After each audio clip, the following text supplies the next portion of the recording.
کیا ہے, کیونکہ بھارت کی حکومت نے سے جس طرح سے پیش کیا کہ آتنکوادی ٹھکانے کو پوری طرح سے نیستنابود کیا گیا ہے. جو اپوزیشن پارٹیز ہیں وہ بھی اس وقت کر رہی ہیں اس فیصلے کا. حالانکہ سرکار کی انہوں نے اس حکومت کی کوئی تعریف نہیں کی, انہوں نے انڈین ایئر فورس کو بدائی دی اور کہا ہے کہ وہ جوانوں کے ساتھ ہیں. اور اگر آپ ملک میں باقی حلقوں میں کوئی بھی ریاکشن دیکھیں گے تو اس وقت ایک کا ہی ماحول ہے اور سب جگہ اس کا صاف طور پہ نظر آتا ہے سارا. اور بھائی رتل جوشی ہمارے ساتھ تھیں بھارتی دارالحکومت دہلی سے. رتل بہت شکریہ. اور اب ہم چلیں گے اسلام آباد میں ہمارے ساتھی صحافی عاصم رانا کی جانب. اور عاصم, آپ سے میں یہ جاننا چاہوں گی کہ پاکستان کی وزارت خارجہ کی سٹیٹمنٹ تو اب سب کے سامنے ہے, لیکن بین الاقوامی سطح پہ اس معاملے کو ہینڈل کرنے کے لیے کیا اسٹریٹجی ترتیب دی جا رہی ہے؟ کچھ واضح ہے اس بارے میں؟ جی بالکل سارا, اس حوالے سے پاکستانی دفتر خارجہ نے جو کہا ہے کہ وہاں پر وہ مختلف اقدامات کر رہے ہیں. جتنے بھی اپنے دوست ممالک ہیں بالخصوص چائنا اور اس کے علاوہ مڈل ایسٹ جو کنٹریز ہیں ان کے ساتھ پاکستان رابطہ کر رہا ہے. چینی سفیر جو ہے وہ اب سے کچھ دیر پہلے یہاں دفتر خارجہ پہنچے تھے. وزیر خارجہ شاہ محمود قریشی کے ساتھ ان کی ملاقات ہوئی, جبکہ چینی وزارت خارجہ کی جانب سے اس حوالے سے جو اسٹیٹمنٹ آیا ہے اس میں پاکستان اور بھارت دونوں کو تحمل کا مظاہرہ کرنے کا کہا گیا ہے. اس کے ساتھ ساتھ یورپی یونین کے بعض ممالک کے ساتھ بھی رابطہ کیا گیا ہے. P5 کنٹریز کے ساتھ بھی رابطہ کیا جا رہا ہے. یورپی یونین کی جانب سے بھی جو تازہ ترین اسٹیٹمنٹ آیا ہے اس میں بھی پاکستان اور بھارت کو جو ہے اس حوالے سے کہا گیا ہے کہ وہ تحمل کا مظاہرہ کریں. پاکستان کی کوشش ہے کہ زیادہ سے زیادہ ممالک تک اس بات کو پیغام کو پہنچایا جائے کہ بھارت نے جو ہے وہاں پر ٹینشن کو جو ہے وہ اسکیلیٹ کیا ہے, اور اگر یہ اسی طرح بڑھتی رہی تو خطے میں امن کو جو ہے وہاں پر جو ہے نقصان پہنچ سکتا ہے. اس حوالے سے پاکستان مختلف جتنے بھی ممالک ہیں ان کے ساتھ رابطے کر رہا ہے اور کوشش کر رہا ہے کہ وہاں پر زیادہ سے زیادہ عالمی سطح پر اپنے اس پیغام کو آگے بڑھایا جا سکے کہ پاکستان کے اوپر کسی بھی قسم کی جارحیت مزید اگر کوئی کی جاتی ہے تو پاکستان اس میں ریئیکٹ کرنے کے لیے مجبور ہوگا. اور رائٹ, عاصم رانا ہمارے ساتھ تھے اسلام آباد سے, اور پاکستان میں جس قسم کا رد عمل سامنے آ رہا ہے اس کے بارے میں بتا رہے تھے اس وقت واشنگٹن. عاصم رانا بہت شکریہ آپ کا اس اپڈیٹ کا, اور ہمارے جو ریڈیو پروگرامز ہیں ان میں بھی ہم عاصم رانا سے اپڈیٹ لیتے رہیں گے, اور ہماری ویب سائٹ پہ بھی اپڈیٹس آپ آج کے پورے دن پڑھ سکیں گے. Asim Rana, thank you very much. اب واشنگٹن میں اس وقت دن نکل رہا ہے, یہاں پہ بھی مختلف حلقوں کی جانب سے رد عمل آہستہ آہستہ سامنے آ رہا ہے. واشنگٹن کے تحقیقی ادارے ولسن سینٹر سے منسلک تجزیہ کار مائیکل کوگلمین نے ٹویٹر پہ اپنے تجزیے میں کہا ہے کہ پاکستان بھارتی اسٹرائک کی شدت کو کم کر کے بیان کر رہا ہے, لیکن بھارتی ایسا نہیں کریں گے. اس سے معاملے کی شدت میں اضافے کا امکان ہے, لیکن ایسا الفاظ کی حد تک ہی ہوگا, نہ کہ اقدامات میں بھی. تو یہ تو واشنگٹن سے کچھ رد عمل تھا, لیکن پاک بھارت کشیدگی سے خطے کی صورتحال پہ کیسا اثر پڑ سکتا ہے اس بارے میں ہم بات کریں گے سینئر صحافی اور تجزیہ کار رحیم اللہ یوسفزئی سے. رحیم اللہ صاحب بہت شکریہ وائس آف امریکہ کے لیے وقت نکالنے کا. سب سے پہلے تو میں یہی جاننا چاہوں گی آپ سے کہ آپ کو صورتحال کس طرف جاتی دکھائی دے رہی ہے؟ دیکھیں, جو قیاس آرائیاں ہو رہی تھیں کہ بھارت کس قسم کی کارروائی کرے گا, تو وہ بالآخر جو توقع تھی کہ ایئر سٹرائکس ہوں گی, سرجیکل سٹرائکس کہہ لیں, 2016 میں بھی ایسے ہی سرجیکل سٹرائکس کا بھارت نے دعویٰ کیا تھا, پاکستان نے اس کو رد کر دیا تھا. آج جو بھارت نے کہا ہے کہ اس نے یہ کارروائی کی ہے, تو یہ جو بالا کوٹ ہے یہ تو مانسہرہ کا ضلع ہے, یہ تو پاکستانی کشمیر نہیں ہے. اس کا مطلب یہ ہے کہ لائن آف کنٹرول کو بھی کراس کیا گیا ہے, اور پھر جو بین الاقوامی سرحد ہے اس کو بھی کراس کیا گیا ہے. اور یہ جو حملہ ہوا یہ خاص جو جگہ ہے جو ہمیں اطلاع ہے, ہمارے وہاں نمائندے ہیں, ہمارے وہاں پہ سورسز ہیں, وہ جابا نامی گاؤں ہے, تو وہاں پہ یہ حملہ ہوا ہے. لیکن وہاں مقامی لوگ اور جو اخباری نمائندے پہنچے ہیں وہ کہہ رہے ہیں کہ کوئی جانی اور مالی نقصان نہیں ہوا. البتہ یہ ہے کہ اس سے کشیدگی میں اضافہ ہو گیا ہے. پاکستان نے کہا تھا کہ وہ بھی کارروائی کرے گا, اب یہ کیسا رائے ہو رہی ہے کہ پاکستان کس طرح کی کارروائی کرے گا, کیسے جواب دے گا. تو میرے خیال میں حالات جو ہیں وہ کشیدگی کی طرف جا رہے ہیں, اور اس لیے میرے خیال میں دنیا کو بھی تشویش ہے اور یہاں خطے کے لوگوں کو بھی تشویش ہے کہ حالات مزید خراب نہ ہو جائیں. اب ہم جب صورتحال دیکھتے ہیں گراؤنڈ پہ, چاہے وہ آج کا واقعہ ہو یا دہشت گردی کے واقعات ماضی میں پاکستان اور بھارت کے درمیان جو کچھ ہوا ہے, اس کا حل یہی بتایا جاتا ہے کہ ڈائیلاگ کریں, دونوں ملک مذاکرات کی میز پہ ہیں. بات چیت کیسے ہوگی جب دونوں ایک ہی صفحے پہ نظر نہیں آتے؟ کن حقائق کی بنیاد پہ بات چیت کریں دونوں؟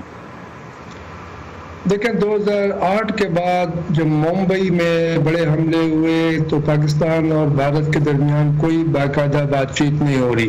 کوششیں ہوئی ہیں لیکن بات چیت شروع نہیں ہو سکی. تو کافی عرصہ ہو گیا, تقریباً 10 سال, اس میں اگر کوئی پیش رفت نہیں ہوئی تو اس لیے یہاں پر کافی ایک پیسمزم ہے کہ شاید یہ بات چیت شروع نہ ہو سکے. اب اس میں کچھ شرائط ہیں. بھارت کی شرط یہ ہے کہ پاکستان ممبئی پر ہونے والے حملے اور اس کے علاوہ جو باقی حملے ہوئے اڑی میں, پٹھان کوٹ میں, پلوامہ, تو ان لوگوں کے خلاف کارروائی کرے.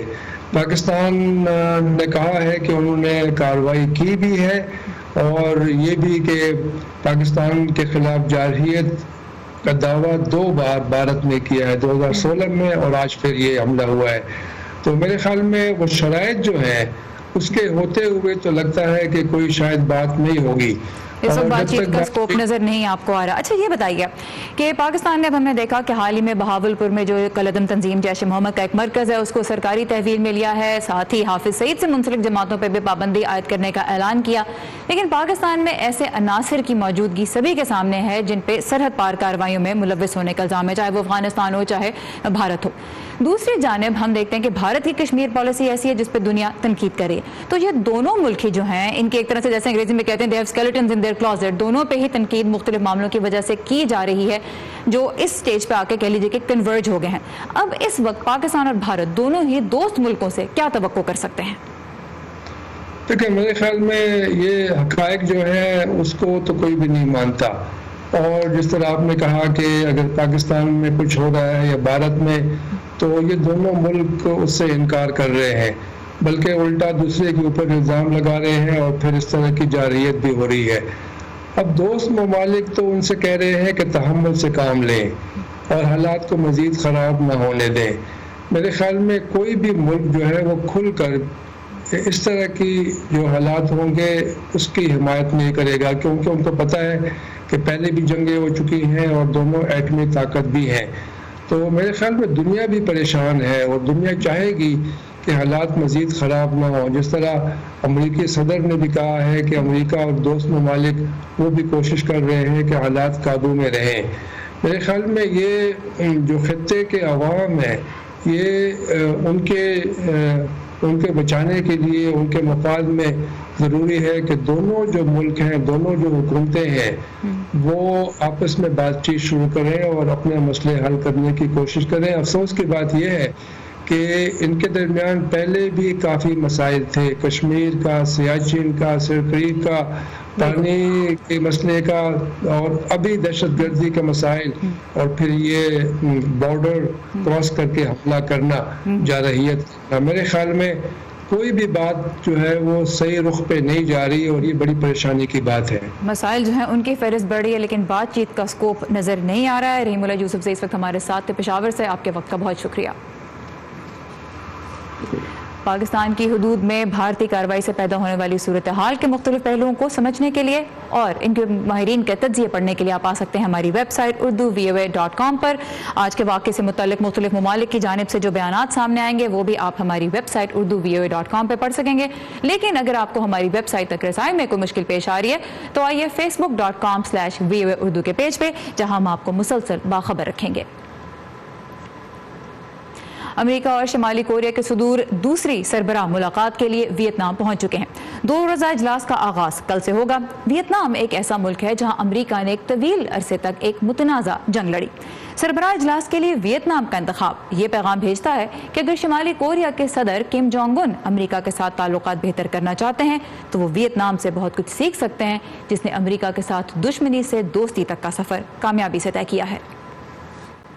پاکستان میں مردم شماری کے مطابق 64% افراد کی عمر 30 سال سے کم ہے. تو نوجوانوں کی یہ بڑی تعداد کسی سرمایے سے تو کم نہیں, لیکن پاکستان اس سرمایے سے تبھی فائدہ اٹھا سکتا ہے اگر ان نوجوانوں کے لیے ملازمتیں بھی ہوں. دنیا کی معیشت جیسے جیسے بدل رہی ہے, روزگار کمانے کے لیے اب صرف تعلیم ہی کافی نہیں رہی, ہنر بھی دن بدن اہمیت اختیار کر رہے ہیں. لیکن پاکستان میں اس پہ توجہ کم ہی دی جاتی ہے. سکر سے کرن مرزا کی رپورٹ دیکھتے ہیں. اور اب چلتے ہیں افغانستان, جہاں ایک 27 سالہ نوجوان بچوں کو تعلیم مہیا کرنے کا بیڑا اٹھا کے آگے چل رہا ہے. اپنی سائیکل پہ وہ پورے ملک کا چکر لگا رہا ہے اور بچوں میں مفت کتابیں تقسیم کر رہا ہے. اسے امید ہے کہ اس کی یہ کوشش ایسے بہت سے لوگوں کو تعلیم حاصل کرنے کا ایک موقع دے گی جو جنگ کے باعث اس نعمت سے محروم ہے. آئیے دیکھتے ہیں اس ہفتے کا ایجوکیشن سیگمنٹ. اسی کے ساتھ ختم ہوتا ہے آج کا ویو 360، لیکن خبروں کا سلسلہ جاری رہے گا ہماری ویب سائٹ urduvoa.com پہ، جہاں آج آپ پاکستان اور بھارت میں پیدا ہونے والی صورتحال کے بارے میں مزید پڑھ سکیں گے۔ دنیا بھر سے سامنے آنے والا رد عمل بھی ہم آپ کے لیے اپڈیٹ کرتے رہیں گے، اور آپ کی رائے بھی ہم جاننا چاہتے ہیں، اس لیے لاگ آن کیجیے facebook.com/voa urdu کے پیج پہ۔ سارا زمان کو اجازت دیجیے، خدا حافظ۔